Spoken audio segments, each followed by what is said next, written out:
So let us look at income of a voluntary organization. Where does the income of an organization? This is a very important aspect for a lot of us. You know, the moment I talk income, I start beaming. So where can we get income? So for many of us, donations is one of the key sources of income. And that donation can come to you from individuals, ordinary individuals, high net worth individuals.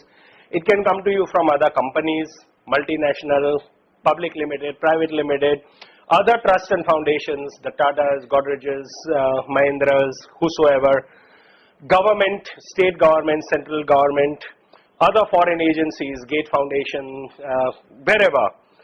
You can also generate income through cash boxes that you can have at shopping malls, at your own institution, wherever you could. If you are running a hospital, you can have a cash box at your hospital itself, wherever.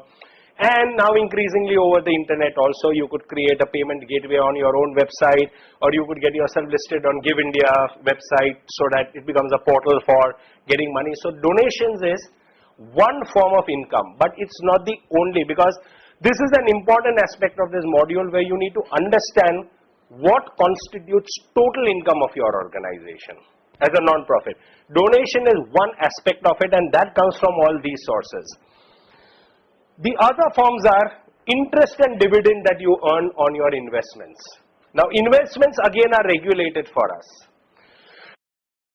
In Maharashtra states, there is Section 35 that governs your investment, and more important, whether you are in Maharashtra or any other state, the income tax governs this part the most. And that comes under Section 11(5) of the Income Tax Act, where you cannot invest your money in shares and stocks. As a charitable organization, whether you are a trust, whether you are a society, whether you are a Section 25 company, you can invest only in the funds that are allowed under Section 11(5) of the Income Tax Act, which means bank fixed deposits, units of Unit Trust of India, CRTS scheme, that is the Charitable and Religious Trust Scheme of Unit Trust of India, certain Government of India bonds, HDFC Trust Deposit Scheme, and income tax allows you to invest in any mutual fund, whether equity based, debt based. But having said that, you have to make your investments, if you are in Maharashtra, in consonance with also how the trust tax. So in Maharashtra state, only certain mutual funds are allowed for investment. So you have to be very careful on that. Whereas income tax allows you blanket, invest in any mutual fund, whether debt based, equity based. Maharashtra's Bombay Public Trust Act restricts you to only certain debt-based mutual funds. And anyway, I am personally not a big fan of mutual funds, so leave that as it is. But this is how it is. So interest and dividend that you can earn on your investment is also part of your income. So when you compute your total income, it's donation, interest, then sale of your products, hopefully prepared by your beneficiaries.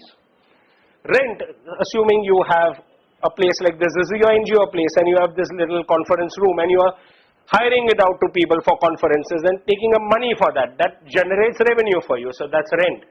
And membership fees and subscriptions. You can charge membership fees to people. As I said, in a society, membership is under law it comes, because 7 members form a society. In a trust, there is generally no concept of membership. But you can create one if you want, where people have a sense of affiliation. Only thing is they will not have any voting rights, because in a trust the concept of members does not exist. But having said that, you can give them a sense of involvement, and you can have all categories: patron members, ordinary members, lifetime members, and that also generates income for you. So your income is, I repeat, donations, interest and dividends, sale of products, rent, membership fee.